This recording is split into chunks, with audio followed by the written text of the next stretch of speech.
E aí galera, aqui é o JP e agora a gente vai dar início a mais uma parte do nosso estudo de cinética química. Já estudamos o que é cinética, velocidade, condições para a reação acontecer, gráficos de cinética e também os fatores que interferem na velocidade. Agora a gente vai para mais uma parte que é entender um pouquinho melhor da relação entre a concentração dos nossos reagentes e a velocidade da reação. Para isso, a gente vai trabalhar o que a gente chama de equação da velocidade, certo? Essa equação é determinada pela lei da velocidade ou lei da ação das massas, tá? Então, o exercício pode pedir equação da velocidade, lei da ação das massas, é tudo a mesma coisa. E ela foi proposta por dois cientistas, Gutenberg e Vaage. O que é essa equação? Vamos entender. Diz o seguinte: a velocidade de uma reação é diretamente proporcional ao produto das concentrações molares dos reagentes, elevadas a expoentes determinados experimentalmente. Nossa, então vamos entender isso transformando dessa linguagem aí do português para a nossa matemática aí para aplicar nas nossas equações químicas. Vamos imaginar que a gente tem uma reação em que eu tenho A reagindo com B, em que Azinho e Bzinho são coeficientes estequiométricos, formando uma quantidade aí de produtos, sejam 1, 2, 3, enfim, não importa. Mas essa daqui é a nossa reação genérica. E aí a gente vai ter isso daqui. Perceba aqui, ó, em vermelho está a nossa velocidade, temos aqui uma constante de proporcionalidade, por isso aqui eu falo que um é proporcional ao outro, né? São diretamente proporcionais. Concentração molar dos nossos reagentes, que são A e B nesse caso. Lembra que a gente representa a concentração molar por colchete. E aí eu vou elevar essas concentrações a expoentes que eu vou determinar experimentalmente. Cuidado, tá? Não necessariamente vai ter relação entre M e N com Azinho e Bzinho. Tá? A gente vai ver aí caso a caso para saber quando tem relação ou não. Muito cuidado nisso. Então, vamos entender aí de maneira um pouco mais prática, né, mais simples, aquela lei no que a gente tem aqui. Vamos lá. Então, V é a velocidade da reação, que a gente consegue calcular aí de várias formas. K é a chamada constante da velocidade. Tem muito exercício que pede que você determine essa constante de velocidade. Tem exercício que pede a unidade da constante, enfim. Mas essa constante aí é a constante de proporcionalidade. Muda de reação para reação. E é interessante porque ela depende da temperatura. Então, se eu mexo na temperatura, eu mexo nessa constante. Ok? Temos aqui, em colchete, temos as concentrações molares dos reagentes, quando eu estou falando de gás e de solução, tá? Por que gás e solução?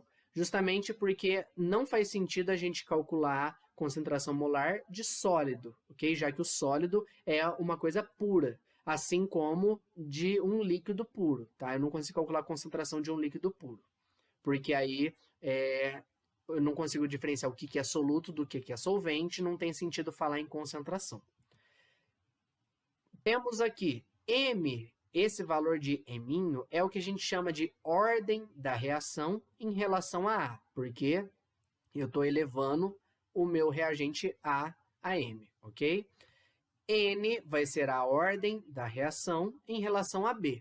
E, por fim, M mais N, a ordem global da reação. Tem muito exercício que pede qual é a ordem da reação, ordem global, ou ordem da reação em relação a um determinado reagente. Então, fique esperto aí com esses valores. Beleza? Algumas observações importantes.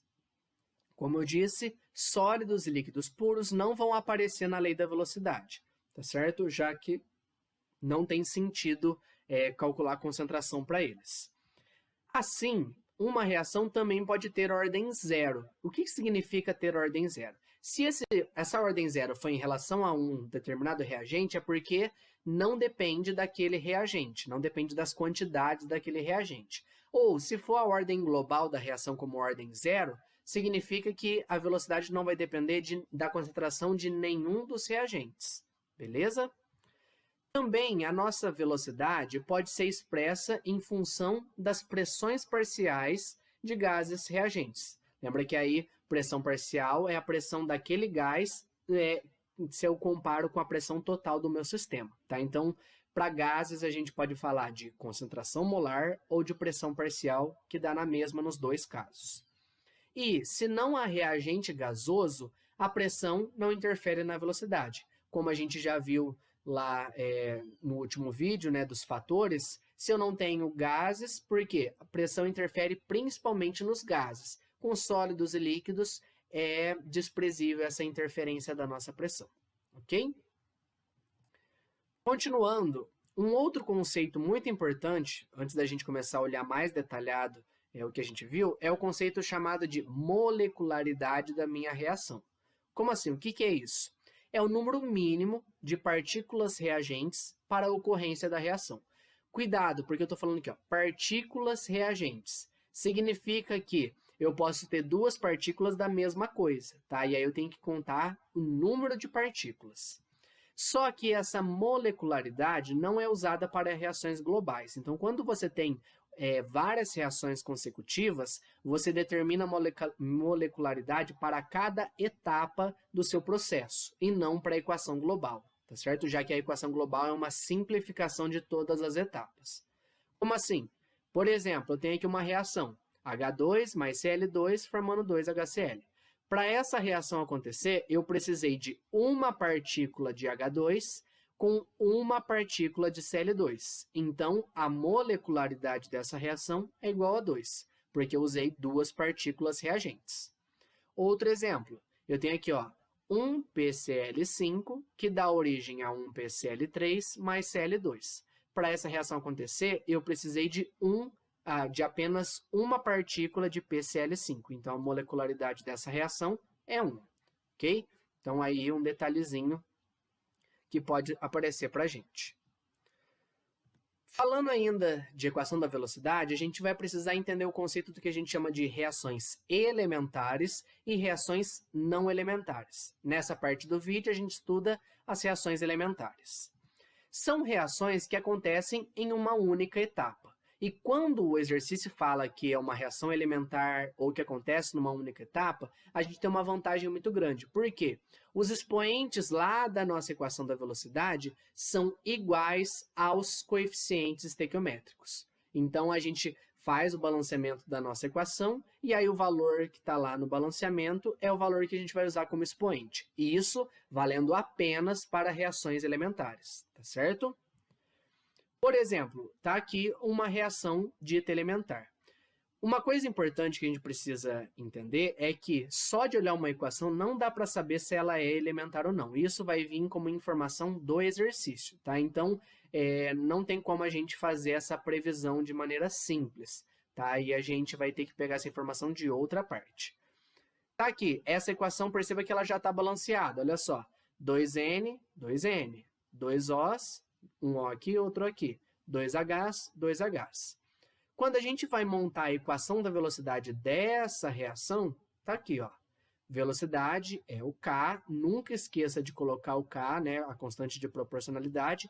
Concentração do nosso reagente NO ao quadrado, porque é o coeficiente estequiométrico, vezes concentração do nosso H2, que também é um reagente. O H2 está elevado a 1, porque o número aqui na frente dele é 1, ok? Então, essa é a equação da velocidade com relação à concentração molar dos nossos reagentes. Eu pude fazer isso porque eu falei que ela é uma reação elementar. Agora, por exemplo, a gente também pode, como eu tenho gases, escrever essa mesma equação em função de pressões parciais. Tá aqui, uma outra forma de representar. Novamente, velocidade é igual a K, pressão parcial do NO ao quadrado, porque também aqui eu tenho que elevar o expoente, vezes a pressão parcial do meu H2. Tá? Então, uma outra forma de representar nesse caso. Outro exemplo, tá aqui. Essa reação também já está balanceada. Na2O, né? Então tenho 2Na, 2Na. Um carbono, 3 oxigênios, 3 oxigênios. Ok?